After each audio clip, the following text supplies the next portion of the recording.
Então, queridos irmãos e irmãs, o Evangelho de Mateus, a partir do capítulo 23, a partir do versículo 13, você tem uma passagem onde você tem uma série de ais, né? Série de ais.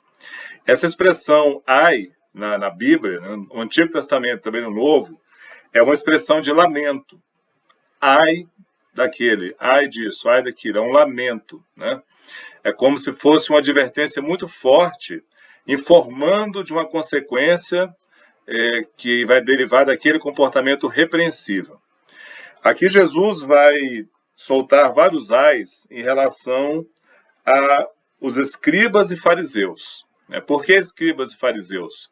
Porque esses dois grupos eram grupos que se comunicavam. Os escribas aqui, eles trabalhavam junto com os fariseus, que os escribas eram aqueles que copiavam a palavra, né? Reproduziam a palavra e, por consequência, também estudavam a palavra. Enquanto os fariseus eram aqueles que exerciam a autoridade da palavra. Então você vai observar que esses ais de Jesus, eles também estão registrados nos demais evangelhos sinóticos, tá?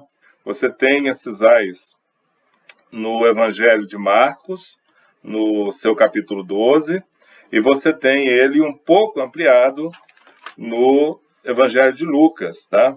Também ali no capítulo 11.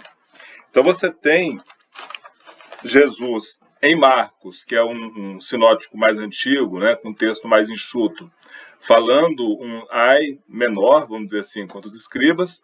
Você tem em Lucas esse texto ampliado, tá? Mas você tem em Mateus o texto maior desses ais. Então, em Mateus, você tem um registro maior. Por quê? Porque a comunidade, vamos dizer assim, foco de Mateus, no início, era uma comunidade de judeus cristãos. Eram cristãos que tinham vindo do judaísmo. Então, o Evangelho de Mateus é um evangelho muito voltado para a comunidade cristã de origem judaica. Então, era muito importante para Mateus deixar muito claro esses limites, né, entre a antiga lei e os ensinamentos de Cristo. Enquanto para Marcos, isto é menos importante, porque ele está falando com o público gentio, onde os fariseus tinham menos influência, e Lucas, ele tinha que destacar isso, porque Lucas é um discípulo de Paulo. E nós já estudamos, né, em Carta aos Gálatas, em outras cartas de Paulo, você percebe a tensão entre Paulo, que foi um fariseu, e os judaizantes, né? Então você vai perceber a diferença de ênfase em cada texto do Evangelho por causa do objetivo, né, do evangelista, que o Espírito Santo guiou aquele evangelista. Então, vou ler aqui com os irmãos Mateus 23, a partir do versículo 13. Fala assim a palavra. Ai de vós, escribas e fariseus, hipócritas, porque fechais o reino dos céus diante dos homens, pois vós não entrais, nem deixais entrar os que estão entrando. Agora eu vou partir para o versículo 15. Ai de vós, escribas e fariseus, hipócritas, porque rodeais o mar e a terra para fazer um prosélito, e uma vez feito, o tornais filho do inferno 2 vezes mais do que vós.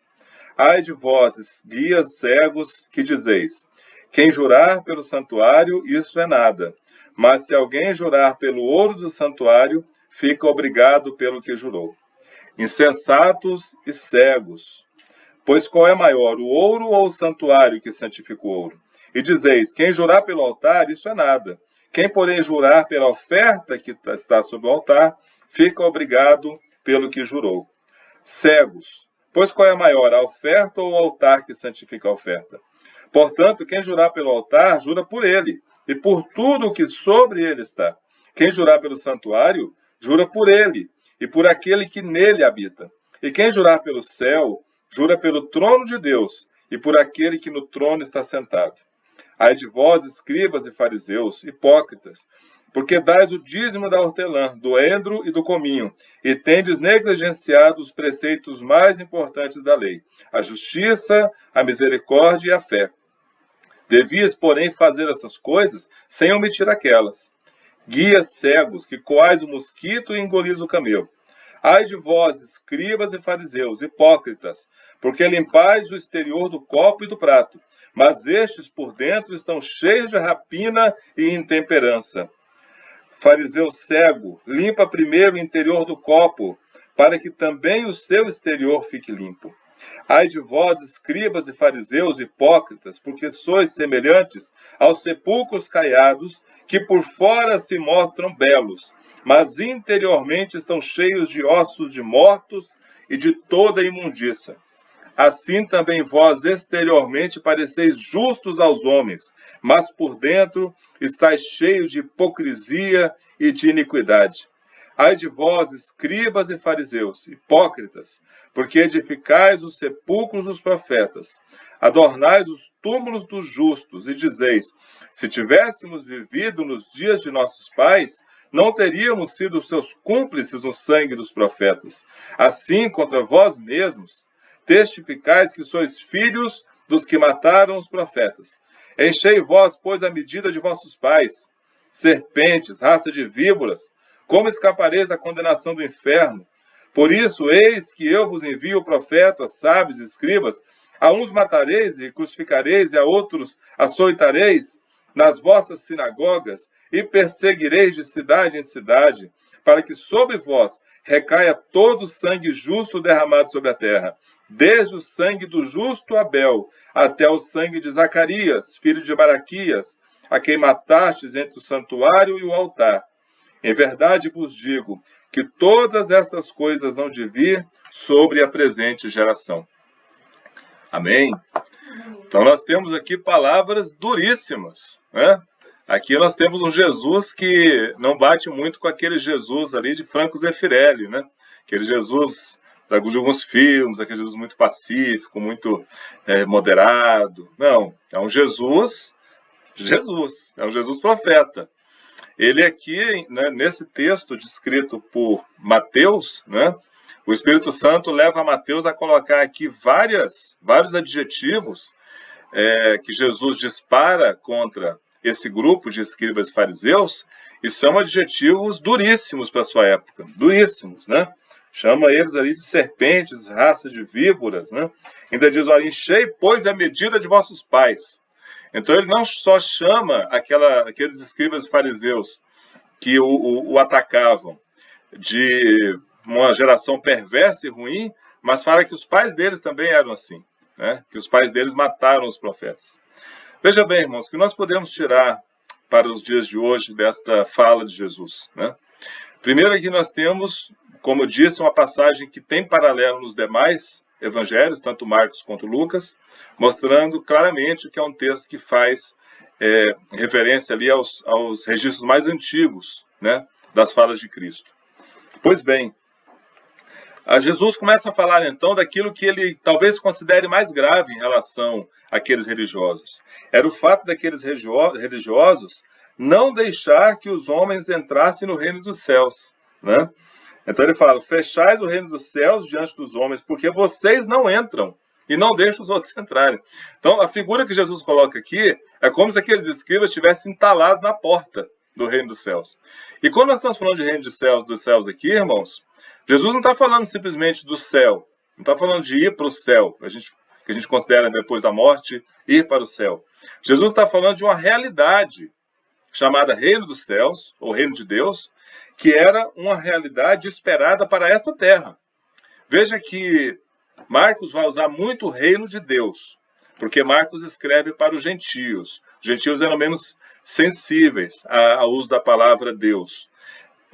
Mateus escreve para os cristãos de origem judaica. Então, eles eram um pouco mais sensíveis ao uso da palavra Deus. Por isso que aqui ele usa, geralmente, reino dos céus.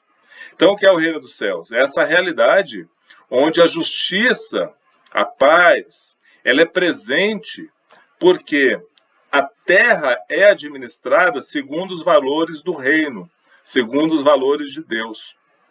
Este é o reino dos céus que Jesus está falando. Jesus está falando de uma convivência humana com Deus, uma vivência da fé com Deus, que se reproduz em justiça, em respeito ao outro, em atender às necessidades do outro, né? Atender à necessidade do pobre, do mais fraco, né? Não compactuar com aqueles que exerciam injustiça sobre a terra, aqueles que exploravam a viúva, aqueles que exploravam o jornaleiro, aquele que trabalhava por jornada.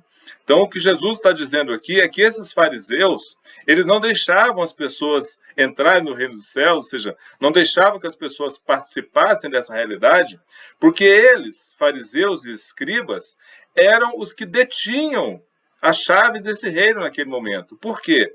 Eram aqueles que detinham acesso às escrituras.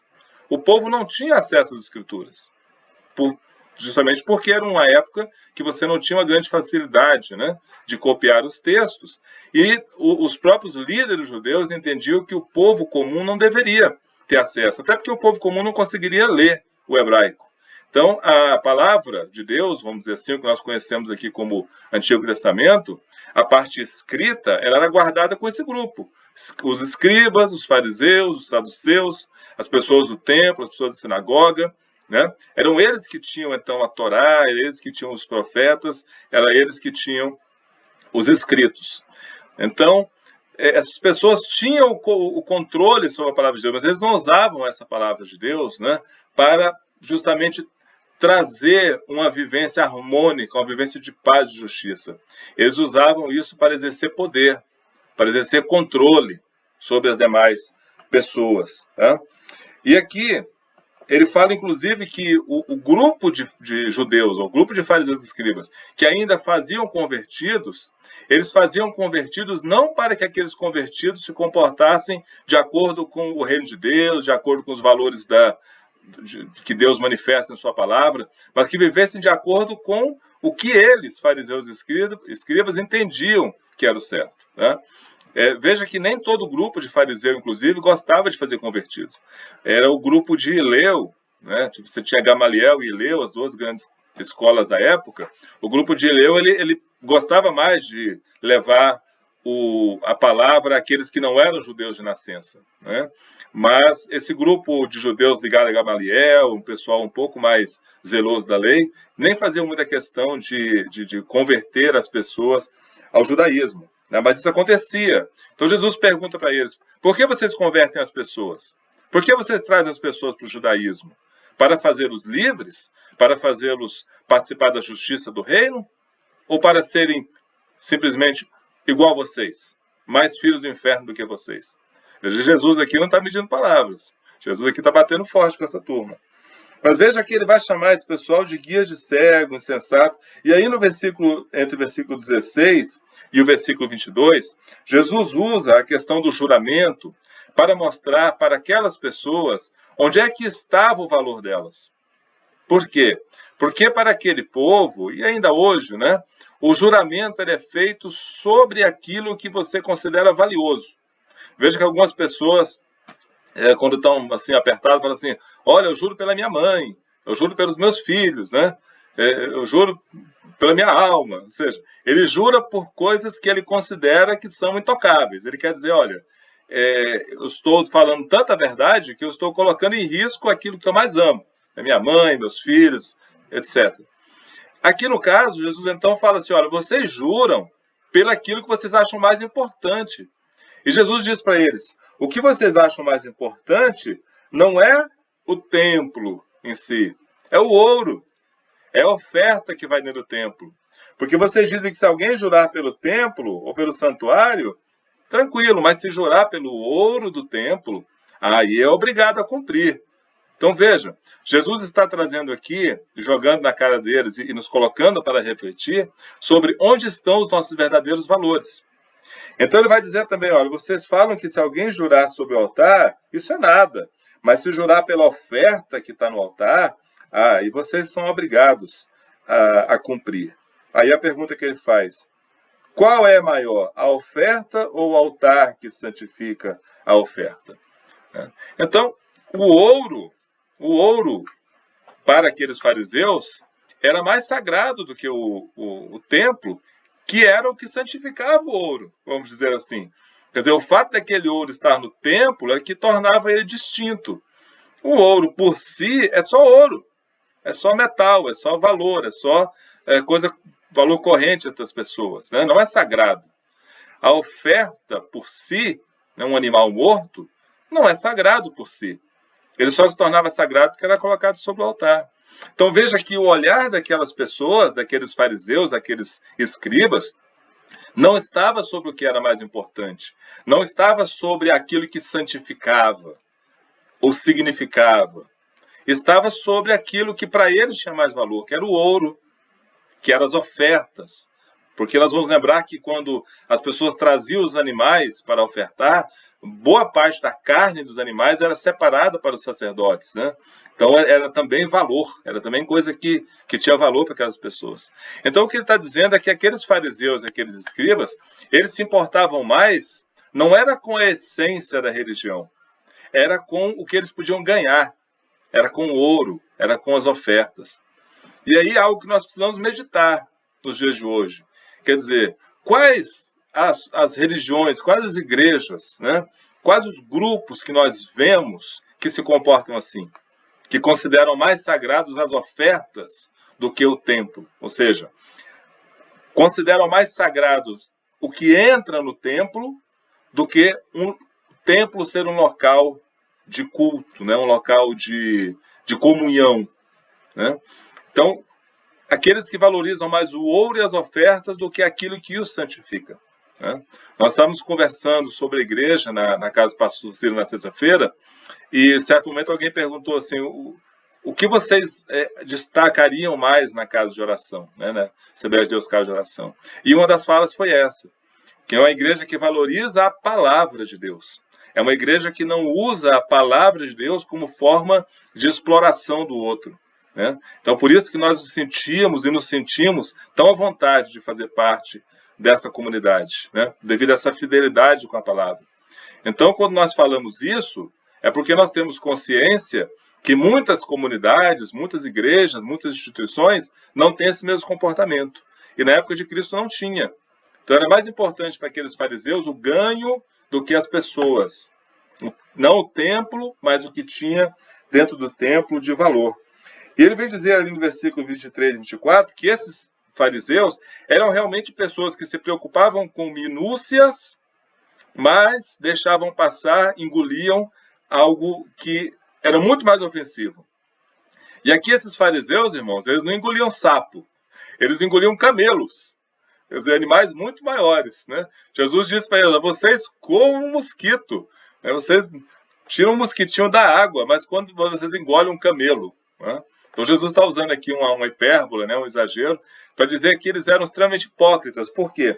Porque eles se preocupavam, quando entregavam seus dízimos, contar até o dízimo dos temperos, né? Fala aqui da hortelã, do endo, do coentro, do cominho, coisas que a lei nem previa. A lei não se preocupava com esses detalhes de coentro, né? Mas eles queriam se mostrar muito, vamos dizer assim, zelosos. Então eles falavam, olha, eu dou o meu dízimo até do meu tempero, até do meu coentro, até da minha hortelã. Que era para as pessoas verem como eles eram pessoas zelosas, né? Só que olha só, esses dízimos todos aí iam para o templo, iam para a estrutura, iam para a própria religião. Então, no fim da história, eles estavam doando para eles mesmos. Jesus deixa claro isso, vocês estão doando para vocês mesmos, entendeu? E além disso, vocês estão fazendo aí anúncio de coisas mínimas, né? Vocês deveriam fazer isso. Ele fala assim, e aí algumas pessoas interpretam essa passagem como se fosse, Jesus está falando que tem que dar o dízimo mesmo, até do hortelã e do cominho. Jesus fala, não, olha, isso que vocês fazem, continuem fazendo. O problema não é esse. Não é esse zelo extremo que vocês querem, de forma hipócrita, mostrar para os outros. É que aquilo que é essencial, vocês não se preocupam. E aí, nós temos o centro dessa fala de Jesus, que é o que é essencial. A justiça, a misericórdia e a fé. Vocês não exercitam estes valores. Então, a fala de Jesus aqui, contra os fariseus e os escribas, nos alerta para isso. O centro da vivência da fé, né? O objetivo, vamos dizer assim, aquilo que preenche, né, a vivência da nossa fé, a justiça, a misericórdia, a fé. Tá? Isso é uma essência da religião, né? Quando eu falo religião aqui, eu estou falando do relacionamento de Deus com o homem, né? Porque aqui esses escribas e fariseus, eles deturparam a religião. Eles transformaram a religião em um monte de rituais e de regras que serviam aparentemente para agradar a Deus, aparentemente para louvar e adorar a Deus, mas que no fundo servia apenas como mais um instrumento de controle. Para eles era mais importante manter o seu status de controle do que ir ao encontro do outro. Então Jesus diz, olha, o fim de todas as coisas é a justiça, a misericórdia e a fé. Por que a justiça? Porque a justiça, irmãos, é algo presente, né? A Bíblia diz que justiça é um dos pilares, né? A justiça e o direito são os dois pilares do trono de Deus. Então, Deus é alguém que exerce justiça. Tanto a justiça legal, na aplicação da lei, quanto a justiça nas decisões, no dia a dia, naquilo que nós concordamos, acordamos entre nós, né? É o respeito ao mais fraco, é o respeito àquele que não tem como se defender, é ir em encontro dele, né? Essa é a justiça, né? A misericórdia, entender que a pessoa que você entende como pecador, a pessoa que você entende como alguém que não é um bom cumpridor de leis e de preceitos, e por isso ele não deve ser valorizado por você, é um ser humano que está batalhando para viver a sua fé da melhor forma possível. Então, a misericórdia, irmãos, ela vence a religiosidade, né? A religiosidade que os fariseus, os escribas, os saduceus, os sacerdotes exerciam na época de Cristo era uma religiosidade vamos dizer assim, de multas, né? Você fez isso, é multa. Você pisou fora da faixa, é multa. Então, era uma coisa de ticar, né, de mostrar aquilo que a pessoa estava não cumprindo. E isso contamina até hoje as nossas igrejas, contamina até hoje as nossas comunidades. Muitas vezes nós olhamos para um irmão e parece aqueles jogos de realidade virtual, né? Onde a pessoa põe um óculos e aí ela olha aquilo e começa a abrir várias caixinhas mostrando o que aquela pessoa tem. Então, olha para a pessoa, aí já vejo cabelo, rosto, roupa, fala, falou glória a Deus ou não falou glória a Deus? Qual é a forma que ela fala? Ela fala de forma piedosa ou ela fala, né? Qual a música que ela escuta? A gente vai ticando a pessoa. Aí a gente olha e já faz o julgamento, né? Essa pessoa aí deve ser 30% cristão. Eu vou lutar para que ela chegue a 100% cristão. Vou começar a eliminar nela tudo aquilo que eu entendo que está atrapalhando ela de ser cristã. E muitas vezes não está. Mas você está olhando aí por sua regra, por sua regra, por seu óculos de realidade virtual. Então Jesus disse da misericórdia. A misericórdia é aquela que vai ao encontro do outro, não importando como o outro está. A misericórdia é aquela misericórdia da parábola do bom samaritano, né, chamado bom samaritano. É aquele que não se importa de se contaminar com o outro, não se importa de ir ao socorro do outro e tocar em alguém que pode estar morto, mas alguém não estava morto, né? O samaritano talvez teve essa liberdade porque não era esperado dele esse tipo de julgamento, né? Ao contrário da parábola que Jesus conta do escriba, né, e do sacerdote, deles era esperado, que eles não podiam se comportar daquela forma, então, olha, não vamos contaminar. Mas o samaritano não era esperado nada, né? Então ele vai lá e toca naquele homem que estaria aparentemente morto e salva a vida daquele homem.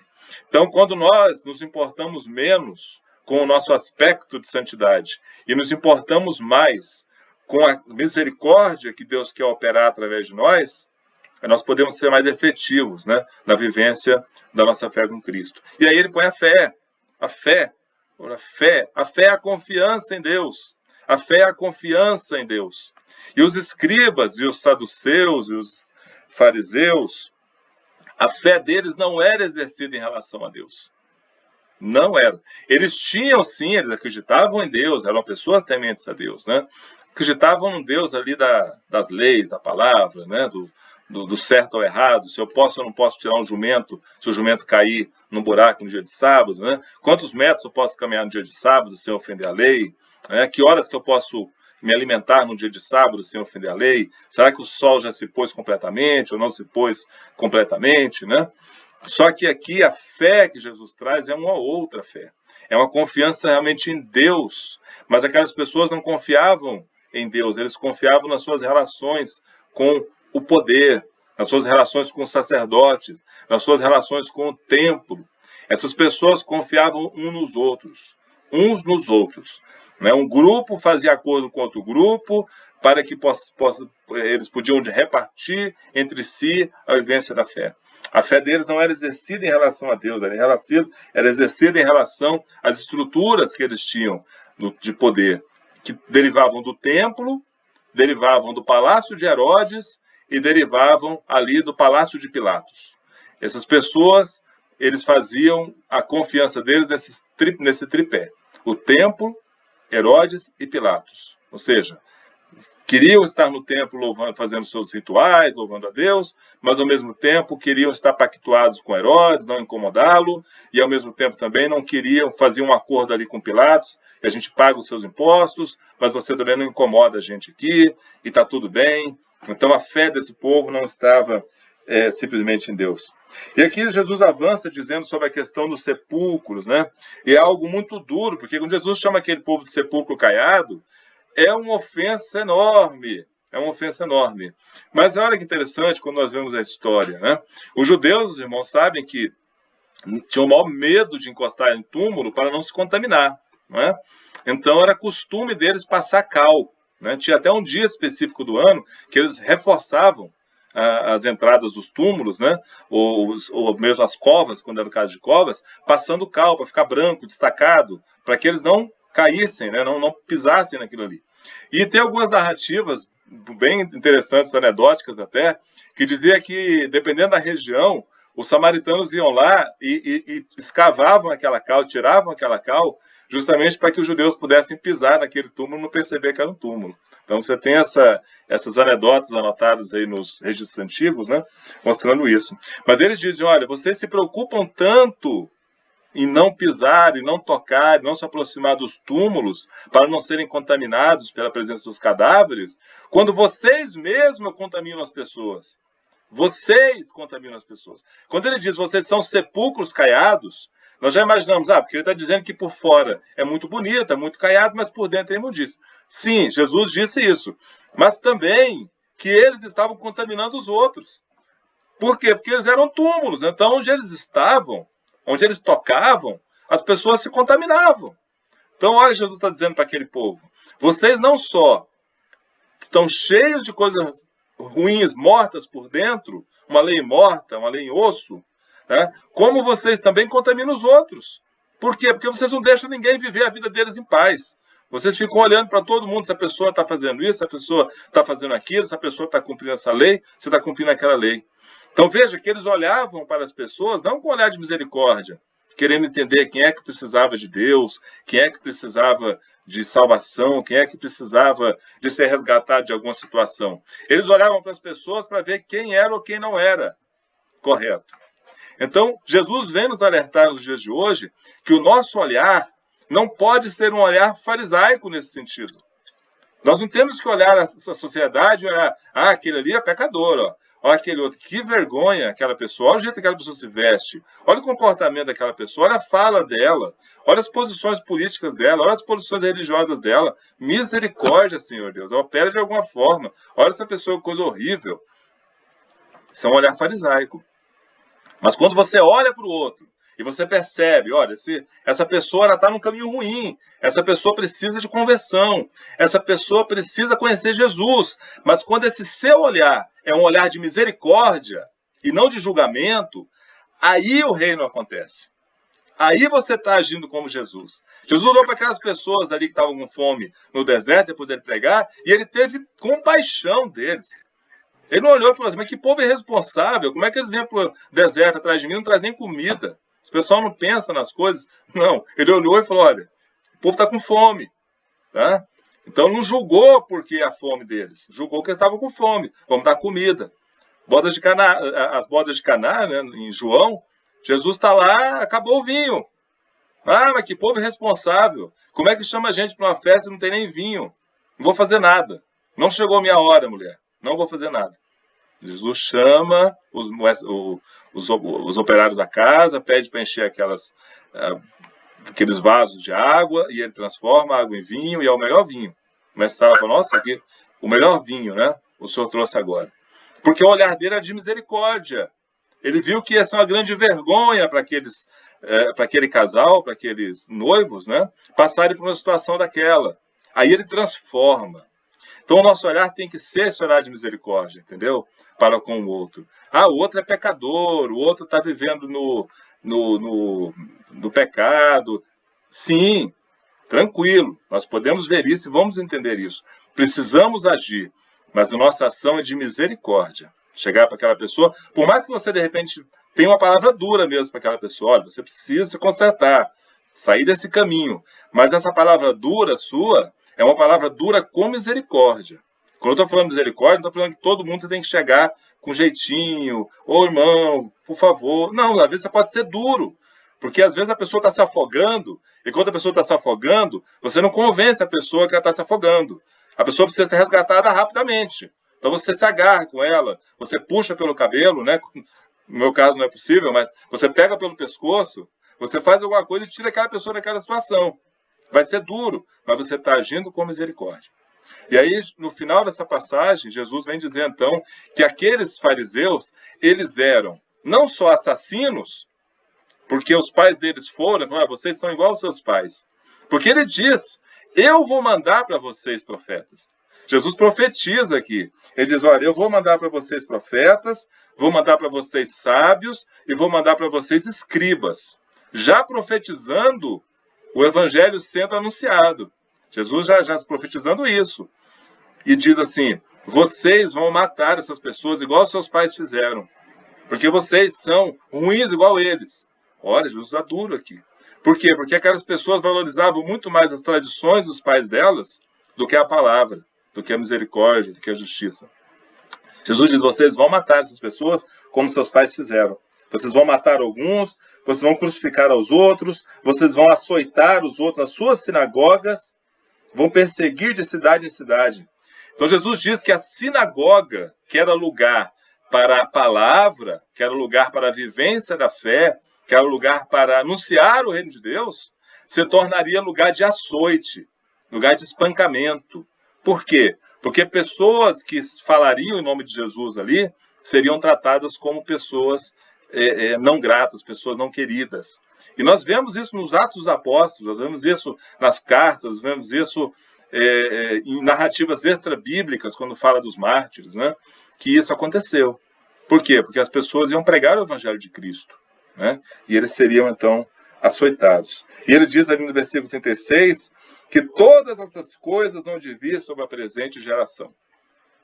Jesus aqui está anunciando a destruição de Jerusalém no ano 70. Tanto que logo depois, os próximos versículos, ele vai falar de Jerusalém, que ele quis pegar Jerusalém e colocar debaixo das suas asas, mas ô Jerusalém que mata os profetas. Não tem saída para você. Não tem saída. Jerusalém não tinha saída mais, irmãos. Jerusalém tinha que ser destruída.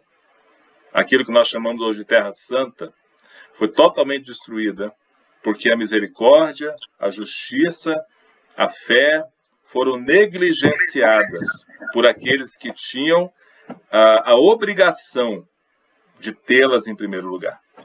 Então eu queria deixar nessa mensagem de hoje, irmãos, justamente quando Jesus, nesse discurso duro em relação aos fariseus, ele está na sua época atacando um grupo específico, é verdade, mas é um alerta que serve para todos nós. A nossa forma de viver a fé, a nossa forma de viver a comunidade, a nossa forma de viver a igreja, ela tem que estar sempre centrada naquilo que é o mais importante, naquilo que é o essencial, não naquilo que aparentemente é mais valoroso para os homens, né? O nosso valor não está no ouro do templo, o nosso valor não está nas ofertas do altar.